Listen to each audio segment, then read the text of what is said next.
I'm going to read a couple from my new book because they're Chicago poems.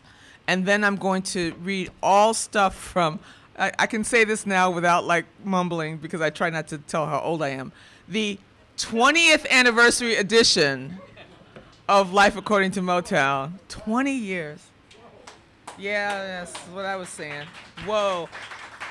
Thank you very much, Louis.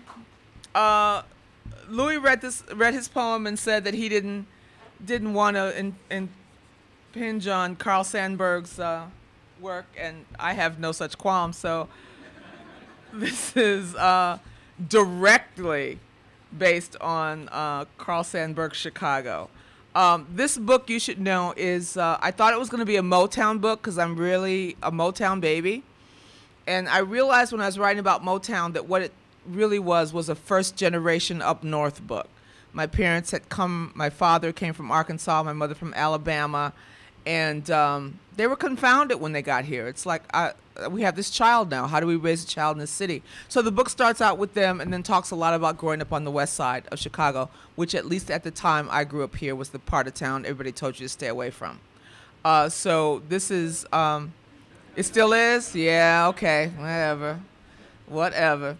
Anyway, so this is Chicago, and it's got that very much in mind, the migrants who came here after that.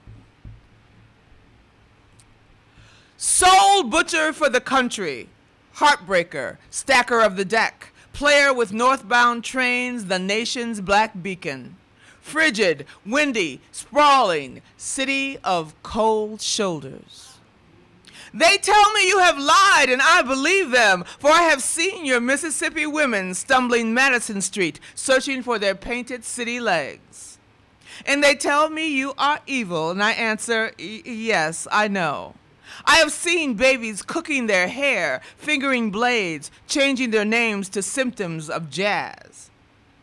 And they speak of souls you swallow, and my reply is, on the shadowed faces of men in the factory lines, I have witnessed the beginnings of the furthest falling. And having answered so, I turn to the people who spit at my city, and I spit back at them before I say, come and show me another city with head thrown back, wailing bladed blue field hollers, so astounded to be breathing and bleeding. Spewing electric hymns rhythmed against the staccato pound of fiery steel presses, here is a defiant ass whooper shaking its massive fist at sweating southern towns. Feral as a junkyard mutt, taut, muscled against his enemy, shrewd as an explorer pitted against an untried land. Wily as a Louisiana boy faced with days of concrete.